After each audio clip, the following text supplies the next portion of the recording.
Here we go. Okay, right away, game number 1, starting on Demon Island. It's going to be Kyna and Laura. It's going up against Marckiemoo and Futurebubble, and we do have the Onyx that we were talking about locked in here, starting for game number 1. As we've got Onyx and Kaya versus Taros and Kaya, and Laura's already getting spiked off the bottom right side of the stage. Wait, that's the second stock that's gone down. Okay. Wait, what? Okay, so the game's been going for a little bit, so here we go. Already 5 stocks to 3. And I mean, right now, things are looking pretty rough for Kyna and Laura as well. I mean, Marckiemoo and Futurebubble, I mean, you got a historic run going on here, right? What if they became the BCX champions? That's what we're going to find out today as they are trying to push a little bit further. But a beautiful team combo from Laura's and Kyna. We see that gravity cancel side stick from Kyna. That is Taros. You know that's going to hurt. And then Neutralite to go ahead and equalize things. And just like that, that lead that we were talking about for Marckiemoo and Futurebubble has immediately dissipated. Yeah, something we like to talk about a lot when watching Laura's play is the warm-up factor. A lot of the times we get into a best of 5 or in singles or doubles, we see him have a little bit of a slow start, then get used to how his opponents play, and then all of a sudden it looks like a completely different player by the end of the set. Seeing Laura's go down this early on is not a surprise to me, but seeing them adapt this quickly might be a bad sign for the blue team here if they're able to take this game number 1, because it was looking so good for NA's heroes here. That sider coming up from Marckiemoo gets the neutral light, gets the side light into down air, could get the spike on Laura's. If he goes down here, it's a 1v2 for Kyna, but he gets the pogo on the way back, and that could be Marckiemoo going down to 1 stock. Sider hits, he doesn't get his jumps back, and Futurebubble fails to save, and that down 6 is going to take him down. It's now 3 stocks to 1, and Marckiemoo has to fight a 1v2. That one's kind of rough because Marckiemoo and Futurebubble did have a guaranteed conversion there that they ended up dropping, and that would have been the difference maybe here. But now Marky going to go ahead and try to make the impossible possible. Loris does have quite a bit of damage racked up. But look at their team conversions off of a single hit. They don't need the sandwich in order to make it happen, but it looks like they find one right here, and that's going to be a conversion into the neutral sig, and Kyna and Loras are going to take game 1. Solid comeback from the very beginning of that. Futurebubble. Yeah, that was well, they had to get their bearings after that one because it was such a great lead. It was 5 stocks to 3 at the very start. Laura's going down very early on, and then stabilizing and being the person who's the combo starter for the very end there in that 1v2. We saw that Kyna and Laura is so good at being able to set up whether, regardless if it's the axe or the spear, their combo starter, side light air or down light side air, always leads into the same kind of follow-ups where they're jumping over each other to be able to get that extra damage, and they did it so perfectly there to be able to bring Marckiemoo down and out for that game number 1. So here we go, game 2, back to Demon Islands. And yeah, that's the evolution of 2v2, right? It used to be like, oh, right, we'll rehearse this one team combo that we do when we have the 2v1, and now it's evolved into, we will team combo off of any stray hit that we pass to our opponent, or rather to our teammate, and so far, starting to be shades of that here as we're going into game 2. The damage is relatively even across the board here as Laura's getting the neutral layers onto Marckiemoo on the side. Futurebubble trying to go ahead and offer some support, and they're just doing a good job of trading and swapping the targets. Can they get an edge guard on Laura's here? Oh, can't save Marckiemoo there, but Futurebubble gets a side sig, and that's going to equalize the stocks. Nice. Very important that Futurebubble was able to find that stock there because Marckiemoo ended up getting reversaled so early on, so kind of goes down. Futurebubble, however, doesn't touch the stage, falls, and now Laura's fighting Marckiemoo up the right side of the stage, gets the recovery, the pogo, the downlight, and Futurebubble in there with the save, but Marckiemoo already taking a lot of damage here, and Laura's still fresh on this first stock. Let's see what he's able to do. Falls in with that nair. Silent recovery is going to take him down. Kyna's got to run away.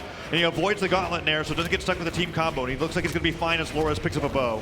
Goes right back in. It's even a game. 2 stocks across the board. Okay, and it looks like they might be kind of locking in on the Kyna a little bit here. Kyna's going to go ahead and push Futurebubble away. And I don't think they want these 2 separate 1v1s. I think they need to reconvene in the center of the stage. But Marky has been disarmed. Going to be able to pick up that cannon. And now the blue team has a chance to go ahead and get something started. Marky is popping off on the side. Kyna immediately recognizes the situation. Loras is gone. Futurebubble should be able to make it back. Yes, both members of the blue team know a side air from Kyna, making sure that someone will bleed for the stock of his fallen brethren. Kyna secured the lead with that scoop, takes Marckiemoo up the top. He's dominating here in game number 2. Laura's on the right side of the stage trying to get more damage on the Futurebubbles. They're looking to take Kyna's second stock.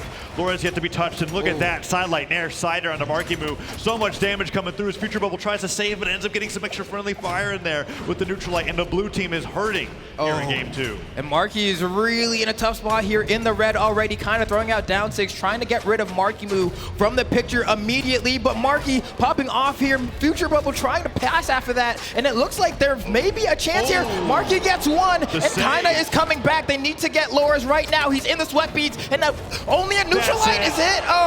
The side sig coming through, the down sig and the finisher, and kind of celebrating with some friendly fire there as they are one game away from speedrunning themselves into grand finals here. It's been so quick these last 2 They're minutes. quick, but they're close. For example, in that sequence, instead of that being a neutral light, right? What if that was a signature of some kind? Maybe a side sig, maybe a down sig, something that would guaranteed get you the stock there and maybe create that 2v1, but it's a tough spot because your partner is also right there, and you're not trying to have a situation where like you accidentally KO your teammate, right? So like how do you convert right there to Futurebubble? It's a tough spot to be in, but I still think they can do it, Taza. I haven't given up hope. This could still have a game 5 in them. And here we go, game 3 could be on the way to a game 5 if Marckiemoo is able to get that conversion, gets that sider into Nair from Futurebubble. Nice damage going on to Lores. We've seen that Lores has been vulnerable at the beginning of these games, but even when he goes to the first stock very early on, he's still so good at being able to hold on to that and provide that supporting fire for Kyna. Neutral Light puts Kyna off the left side of the stage. Blue team's had pretty good control over center, but Marckiemoo is the one taking the most damage in the combo. Into the side six, going to take him down first.